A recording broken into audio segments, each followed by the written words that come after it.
Okay, the first story I want to tell you is about a story about the Master. When I was growing up, in the 50s and 60s, we played tennis on the high school courts, and there were 10 courts behind the high school, and we would play from dawn to dusk all summer long. And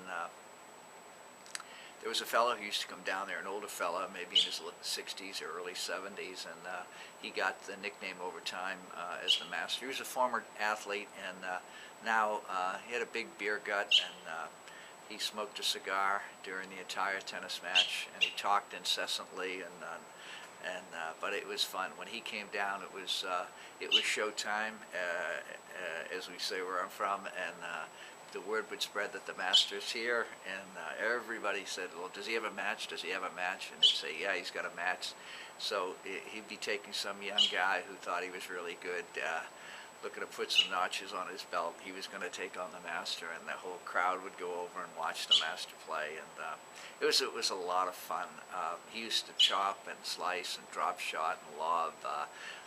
His strokes weren't really that good. Actually, they were terrible, but he could beat you left and right, 2 ways to Sunday. I know the first time I played him, I was considered a pretty good tennis player.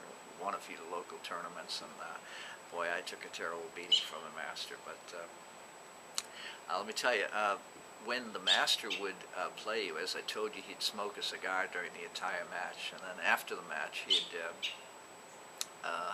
walk up to the net and shake hands and not look at you too much, but he'd look back at the crowd, and he'd point, and he'd pretty much always say the same thing: next, next, and that's what the goal was in tennis, was to see if you're going to be a tennis player, you'd have to beat the Master.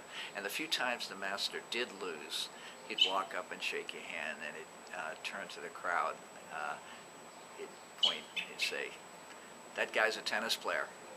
And I remember the first time, I'll never forget it, when the Master, when I was able to beat the Master, and we walked up and he shook hands, and he looked back at the crowd and he said, that's a tennis player.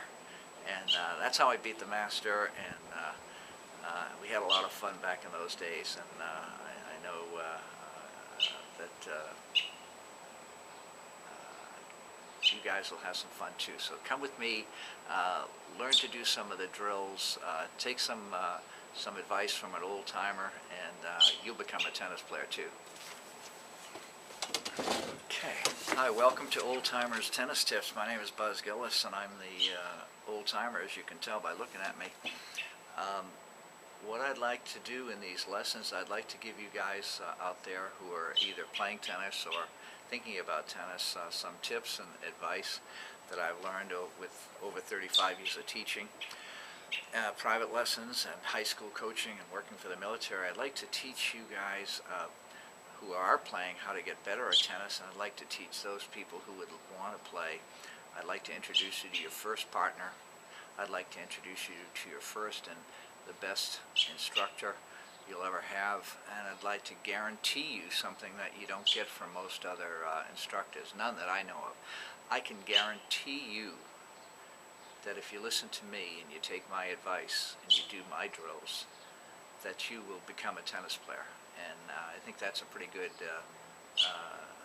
guarantee. So come along with me, give me a chance, let me show you what I can do, and let me turn you into a tennis player.